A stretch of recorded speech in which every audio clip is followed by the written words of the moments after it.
तो आज हम क्लास 10 के सिविक्स के चैप्टर नंबर फर्स्ट सत्ता की साझेदारी को पढ़ने वाले हैं, यानी कि पावर शेयरिंग।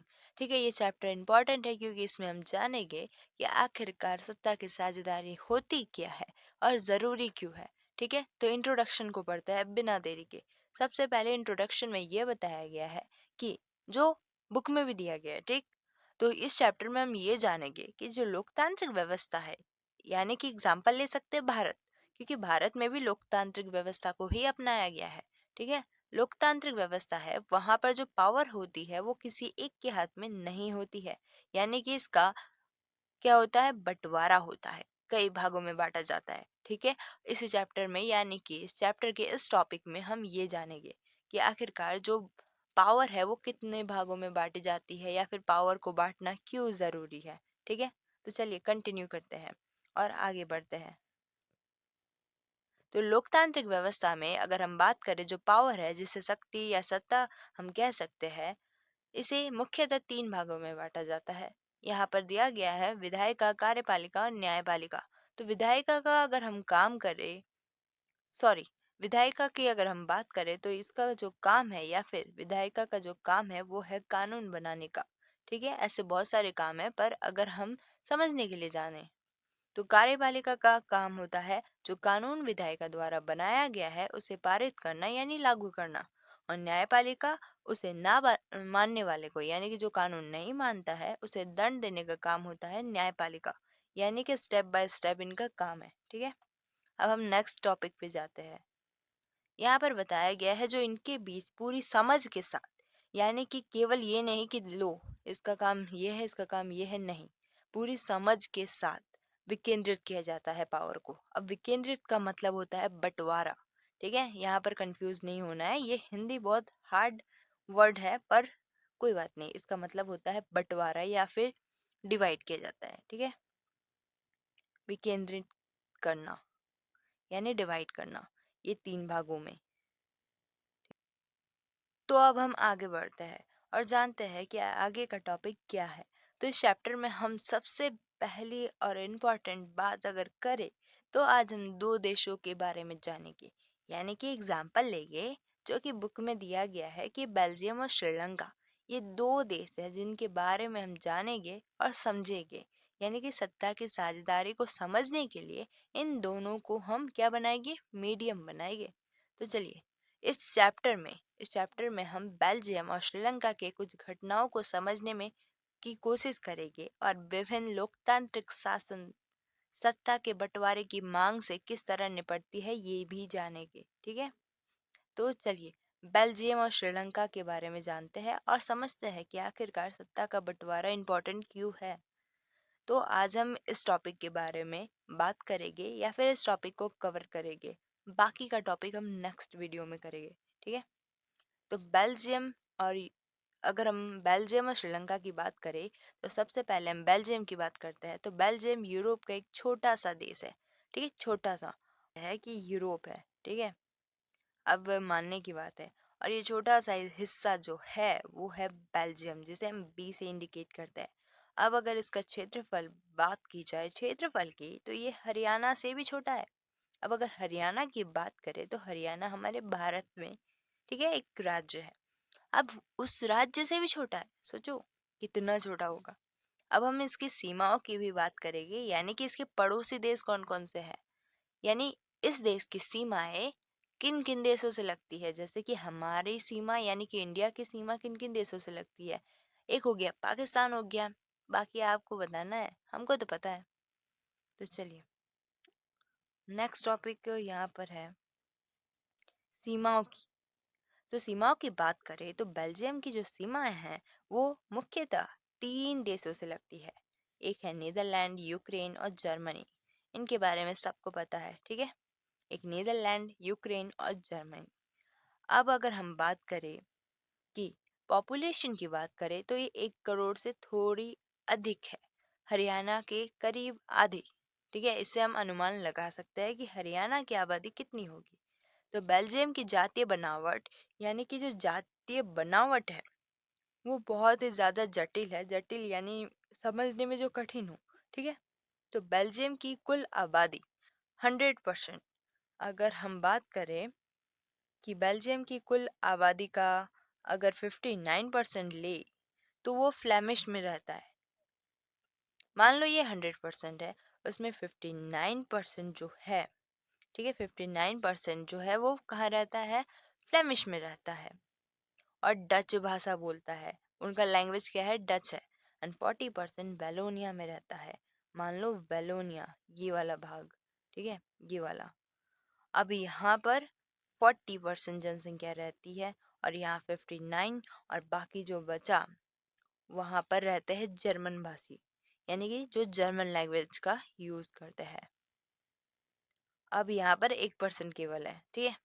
तो कैपिटल ऑफ बेल्जियम, अब है कैपिटल के बारे में जानना है तो जो बेल्जियम का कैपिटल है वो है ब्रुसेल्स, ठीक है।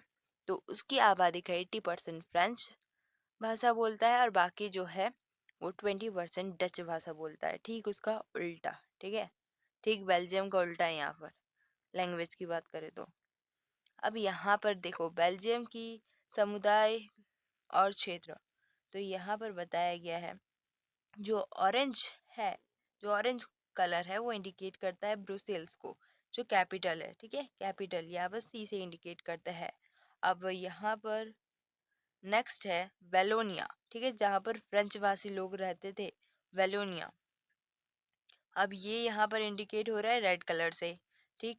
और बाकी जो येलो है वो फ्लेमिश है और बाकी जो यहाँ पर लाइनिंग वाला एरिया है वो है जर्मन भाषी, यानी 1% जो लोग थे, ठीक है।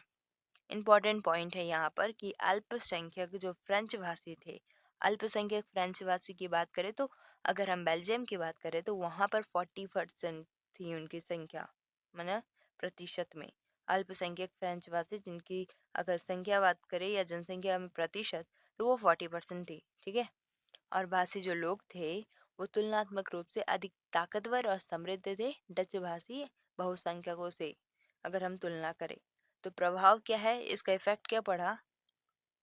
अब अगर हम इफेक्ट की बात करते हैं कि आखिरकार उसका प्रभाव क्या था, ठीक है, तो इसके कारण फ्रेंच और डच भाषी के बीच क्या हुआ, नाराजगी, तनाव का माहौल, और बहुत बाद में जाकर डच भाषी लोगों को विकास और शिक्षा का लाभ मिला, ठीक है। इससे बहुत सारे समस्याएं भी उत्पन्न हुई थी जो चैप्टर में हम पढ़ेंगे। अब यहाँ पर 1950 से 60 के दशक में, दशक का मतलब होता है 10 साल, ठीक है, 10 ईयर एक दशक होता है। तो यहाँ पर दशक की बात की गई है तो 1950 से 60 के दशक में फ्रेंच और डच जो भाषी लोग थे उन समूहों के बीच तनाव बढ़ने लगा और इस स्थिति का जो प्रभाव था वो ब्रुसेल्स यानी कैपिटल ऑफ बेल्जियम में देखने को मिला।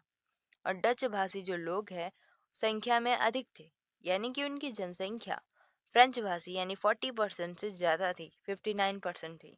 परंतु धन समृद्धि या फिर बाकी जो बात करें शिक्षित या ये सब चीज़ों में वो कमज़ोर थे, ठीक है। कंपैरिजन करें तो एथनिक, एथनिक और जातीय क्या होता है, तो जैसे कि हमने जातीय बनावट की बात की तो इसके बारे में भी समझना ज़रूरी है, ठीक है। तो जातीय या एथनिक क्या होता है, तो ऐसा सामाजिक विभाजन जिससे हर समूह अपनी संस्कृति को मानता है, यानी अपनी अपनी संस्कृति को मानता है। यानी कि जैसे कि हम बात करें इंडिया में, तो इंडिया में भी हर जो राज्य है उनके अपने अपने कल्चर है, वो अपने अपने कल्चर को मानते हैं, ठीक है। उसी प्रकार एक जातीय बनावट क्या होता है, एक ऐसा सामाजिक विभाजन होता है जिसमें जो समूह है वो अपनी अपनी संस्कृति को मानता है, यानी कि एक साझी संस्कृति पर आधारित सामाजिक विभाजन होता है, ठीक है।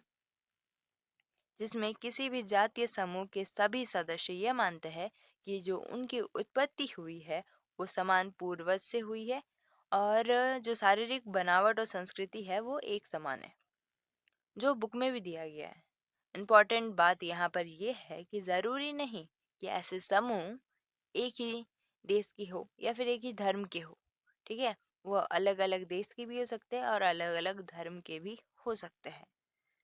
और श्रीलंका की बात करें, अब नेक्स्ट जो देश है बेल्जियम के बाद आता है वो श्रीलंका। तो श्रीलंका की बात करें वो एक द्वीपीय देश है, सबको पता है, जो कि तमिलनाडु के दक्षिणी तट से कुछ किलोमीटर की दूरी पर है, ठीक। पॉपुलेशन की बात करें 2 करोड़ यानी कि हरियाणा के बराबर है, जो कि हमने पढ़ा, ठीक। बेल्जियम की आबादी कितनी थी वो भी हमने पढ़ी। अब दक्षिण एशिया के अन्य देशों की तरह श्रीलंका में भी जातीय बनावट है। जैसे कि हमने बेल्जियम में पढ़ा कि दो भाषी लोग थे, वहाँ पर तीन भाषी थे, पर जो जर्मन लैंग्वेज वाले थे वो संख्या में थोड़े कम थे, यानी 1% थे। अब यहाँ पर बात की जाए श्रीलंका में, यहाँ पर क्या हाल है देखते हैं। यहाँ पर सबसे समूह अगर बात करें, सबसे प्रमुख जो समूह है या समुदाय जिसे हम कह सकते हैं वो है सिंहली का। ठीक है, जिसकी संख्या प्रतिशत में 74% है। अब वही नेक्स्ट हम जाए तो तमिल आते हैं। ठीक है, वो तमिल आते हैं। तो तमिल की बात करें तो यहाँ पर तमिलों को भी कई भागों में बांटा गया है। तो तमिल यहाँ पर 18% है श्रीलंका में, और उसको दो भागों में बांटा गया है। पहला जो श्रीलंकाई तमिल है और सेकंड हिंदुस्तानी तमिल।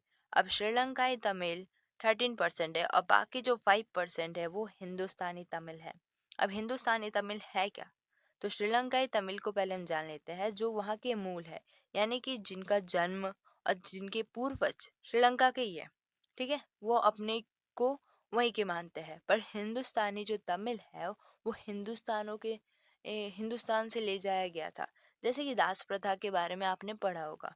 तो दास प्रथा के दौरान क्या हुआ था, कई मजदूरों को इंडिया से ले जाया गया था दास के रूप में, बागानों में काम करने के लिए। तो उसी से हिंदुस्तानी तमिल और बाकी जो लोग हैं वो मिले। ठीक है, तो इसे हम जानते हैं। यहाँ पर देखो श्रीलंका की जो जातीय बनावट है वो भी दिया गया है। अब हिंदुस्तानी तमिल जो हमने बताया है कि वह तमिल जो औपनिवेशिक शासनकाल, यानी कि जब किसी देश पर किसी ताकतवर देश यानी शक्तिशाली देश का शासन हो, तो उस समय उस देश में क्या होता है, औपनिवेशिक शासन काल चलता है। ठीक है, तो औपनिवेशिक शासन काल को हम समझ लिया कि क्या होता है, जब कोई ताकतवर देश किसी देश को अपने कंट्रोल में रखे। ठीक है, तो उस टाइम क्या था, बागानों में काम करने के लिए भारत से लाए गए लोगों की जो संतान थी वो थी वहाँ की हिंदुस्तानी तमिल। और अभी अगर श्रीलंका के मानचित्र पर गौर करें तो तमिल को अगर हम देखें, यानी श्रीलंका के अभी इन प्रेजेंट की बात कर रहे हैं। ठीक है, तो अगर हम श्रीलंका के जो मैप को हम देखेंगे तो वहाँ पर तमिल जो लोग हैं वो नॉर्थ और ईस्ट के प्रांतों में ही आबाद है। ठीक है, वहीं पर रहते हैं। अब इम्पोर्टेंट ये है कि अधिकतर सिंहली भाषी जो लोग हैं वो बौद्ध धर्म को मानते हैं, जबकि तमिल जो है वो हिंदू और कुछ मुसलमान भी है।